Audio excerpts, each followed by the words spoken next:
Welcome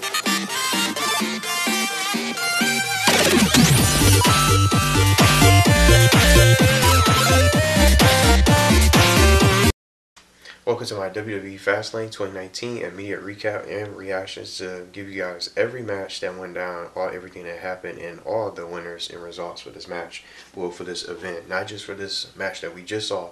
And in it, I just don't even have the words right now.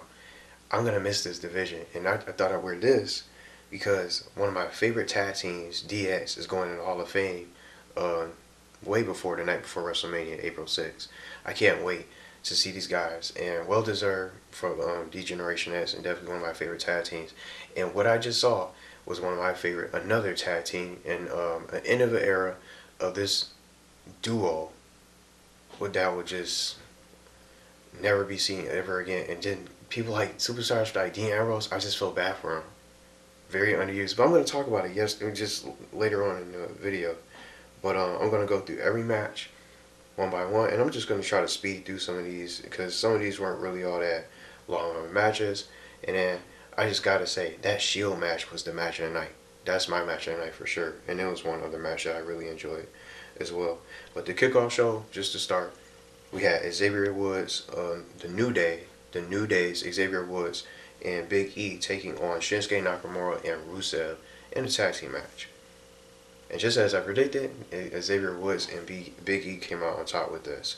Now, the other kickoff match, there was no other kickoff match, but just like I talked about yesterday in my predictions video, there was another kickoff match scheduled. It was originally supposed to be Rey Mysterio taking on Andrade one-on-one.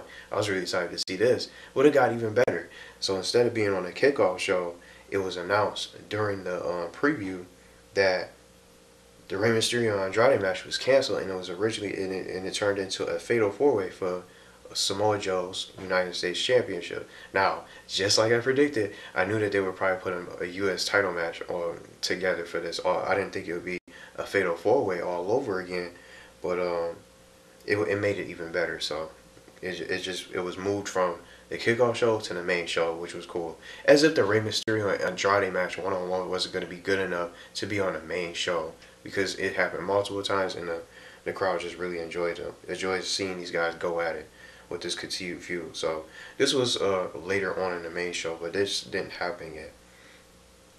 But I'm gonna get into that. So the only kickoff match was the New Day's Big E and the tag team match between them, Woods and Big E and Shinsuke Nakamura and Rusev. But let's get to the main show now. The Usos taking on The Miz and Shane McMahon. I thought The Miz and Shane McMahon would get redemption and be able to recover and retain the titles. But guess what? The Usos ended up recovering and retaining their titles. Now, a little twist, they lost the match. Now, at first, when I knew that it was it was gonna be either The Miz or Shane McMahon, my bet was on Miz to make the heel turn. But guess what? Shane McMahon ended up just turning on Miz out of nowhere, just beating him down, attacking him in front of his father, all that type of stuff. It's just really crazy. I didn't really expect to see that coming, but now that you see that Shane didn't even explain why he did what he did to the Miz after the end result of losing to the Usos and all, who's going to challenge the Usos now? So they basically broke the team up.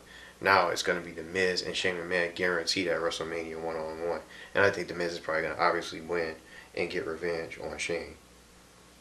So I didn't really see that. So that's definitely one of the matches I see happening at WrestleMania that I have noted here. The next match was Asuka versus Mandy Rose, and who didn't think that Asuka would win over Mandy Rose? Pretty good match, not a bad match at all. But guess what? Speaking of friendships and breakups, Sonya Deville and Mandy Rose might be having a friendship breakup, and Mandy Rose might end up feuding with her own best friend, Sonya Deville. Notice how they always end up doing that. Best friends turn against each other. Best friends turn foes. So I see that probably happening. But we'll have to wait till this Tuesday SmackDown Live to see how it plays out. So Asuka retains her championship. And I gotta just say, they in the backstage for this event here, during the kickoff match, what I didn't mention is that Kofi was apparently contacted by the McMahons to meet up with them in the back about the WWE Championship. So I thought they were going to put him in a match with Kevin Owens and Daniel Bryan. But guess what? They had him come out to the ring, wait for an hour, come out to the ring by himself, and then for it to be in a surprise handicap match against the Bar, who is basically Cesaro, the Swiss Cyborg, or the Swiss Superman. Or just and Sheamus in the handicap match, 2-on-1 handicap match, where they both could just attack him at the same time. So I just feel like I'm just saying, I feel like I just got played by Vince McMahon. And if anyone else didn't even get all excited, I was so hyped. I said, finally, Kofi's going to be in a match. They took away his title opportunity and just put Kevin Owens in it. And I'm going to get to that match. Just to have him just come out to the ring and just get beat down by the Bar. And then Xavier Woods and Big E try to come out there, who was part of the New Day, to try to save him because they were ganging up on him. But then their previous opponents from the Kickoff show, Shinsuke, Nakamura, and Rusev, got involved to put a stop to them. And obviously, Cesaro and Sheamus won the match over Kofi Kingston. It's like, why did they even do that to us? Just to make us think, oh man, Kofi Kingston's going to get his match. He's going to be inserted into the championship match. And he's going to probably finally be able to win. We'll be able to finally get Kofi Mania, what everyone was cheering for the whole night, all night long during matches. Kofi has nothing to do with the match. Nothing to do with the matches at all. Just everyone just asking for him to come out, cheering for him. Like, this guy's just obviously a pop, so why don't they just give him his match? And I hope that they do. And I'm just going to get to that right when I get to the championship match for SmackDown, for the WWE Championship. Now, this match was really good. I think one of my personal favorites of the entire pay-per-view, along with the Shield match later on, which was the main event. The Revival and taking on Ricochet and Aleister Black from NXT, and then Bobby Roode and Chad Gable for the Raw Tag Team Championship. So the Revival ended up retaining. I thought Aleister Black and Ricochet would come out on top by the surprise, because they ended up just having the momentum to beat not only the SmackDown Tag Team Champions, who was Cesaro and Sheamus at the time, way before the Usos got the belts, but they beat them, and then they ended up beating them. They also had already beat the Revival on Monday Night Raw, so I thought they would have that momentum to be able to get the championships. But they're gonna probably be champions, but I don't know what they're gonna do. Maybe they'll split them up, or they're probably just pairing them up for now, just to have them face each other later on. But this was one of the best matches of the show. Highly recommended. And then right after that, we had our Fatal 4-Way match, which was originally our Kickoff match, was already turned into a Fatal 4-Way match right after this for United States title. Another good match, another great match that I also really like in my top 3 matches of the night. Mysterio versus Andrade versus R-Truth versus Samoa Joe, who was already the residing United States title. And guess what? He retained. So no surprises there. Boston Hood Connection taking on Nia Jax for the Raw Women's Tag Team Championship. Sasha Banks and Bayley retained, just like I predicted. But guess what? There's a little twist in this, a little surprise here. Once they won, Nia Jax and Tamina attacked Bayley and started beating down on both Bayley and just ganging up on her out of nowhere. But Beth Phoenix was getting involved and found her way getting involved in the match and got attacked by Tamina and Nia Jax. Now, while Beth Phoenix was getting beat down, the Hall of Famer from everyone remembers from the old days, from back on Monday Night Raw, way before this, all the different changes have been made for the titles and all. Natalya tried to come out there to help Beth Phoenix, but it didn't go well, so it didn't really work out. So she got the beat down too. But my little guess, my little prediction here is that maybe Beth Phoenix will probably return at WrestleMania. Maybe they'll come out with some kind of big tag match, or maybe she'll challenge one of them one-on-one. Maybe it'll be a tag match, Natalya and Beth Phoenix taking on Nia Jax and Tamina. Maybe something will happen tomorrow night on Monday Night Raw. It's a chance. But Beth Phoenix was really good from back in the WWE when I think one of my favorites of the women's division, way before it was called the women's division, because it was Divas at the time, when they didn't even get the spotlight like they did right now and have the events that they put together now. So maybe Beth Phoenix might temporarily return, just like they did Trish and Lita. They had Trish Stratus come back and Lita come back. Maybe it's going to be something like that, similar with Beth Phoenix, but she's going to team up maybe with Natalya, maybe one of the members of the Boss and Hug connection. We'll have to see, because they got destroyed, but even though they did end up retaining, so we'll just have to see what they do. Well, on to the SmackDown WWE Championship match. Kevin Owens and Daniel Bryan. Now, guess what? Remember how I said I thought it was going to be a triple threat match with Kofi Kingston being involved? Someone else was inserted in the match. I thought it would be Sami Zayn, but it's not.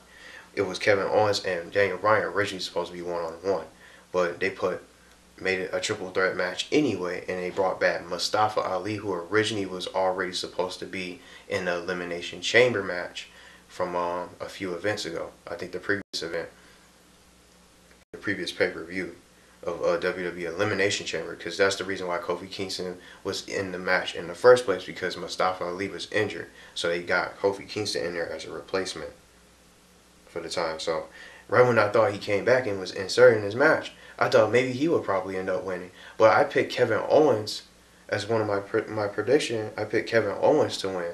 But then I said, just like I knew what happened, Eric Rowan gets involved in a match to help Daniel Bryan and pays dividends to help, or he pays dividends to help him gets the win, just like I knew he would, Eric Rowan. But Sami Zayn didn't make an appearance, so I guess he's probably not gonna come back anytime soon. Maybe he'll come back after WrestleMania, or maybe he'll show up at WrestleMania. So Daniel Bryan's the new champion. Well, not the new champion, he's still the champion. So that's all our championship matches. No Intercontinental title match. Finn Balor didn't have a match, but he's going to be taking on Bobby Lashley tomorrow night on Monday Night Raw for the Intercontinental Championship. But I still think he's going to probably end up winning, because Leo Rush might end up messing it. He didn't even make an appearance tonight at all, Leo Rush, on the show for some reason. But on to the next match, Becky Lynch and Charlotte. This ended in a no contest. I picked Becky Lynch to still find a way to win, which she did, because Ronda Rousey came out there to interfere, and by disqualification, all she did was hit Becky Lynch one time to break the hold of Charlotte's figure 8 leg lock that she had on Becky Lynch. So she came out there to hit Becky Lynch once, and then Becky Lynch ends up winning by disqualification. So she's going on to WrestleMania, because that was the stipulation. If she won, she would be inserted into the match, the Raw Women's Championship match at WrestleMania. But now it's going to be a triple threat, and I think Becky's going to end up winning. So I'm not even going to be surprised. But if some kind of case they still have Ronda Rousey win, I will be so surprised. I won't have the word. I don't know what to say about that. But they might still do that. You never know. But a little bit after that, we had Elias come out and get distracted by Lacey Evans that came out with their walk to the ring, and then walked back was on her way back to the exit. Randy Orton comes out of nowhere and RKO's Elias right after his show performance.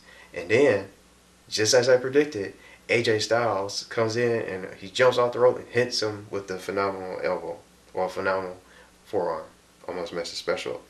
But I already know that's going to happen. See, and I already knew this was happening ever since they just started going at it and just their little feuds back in the backstage.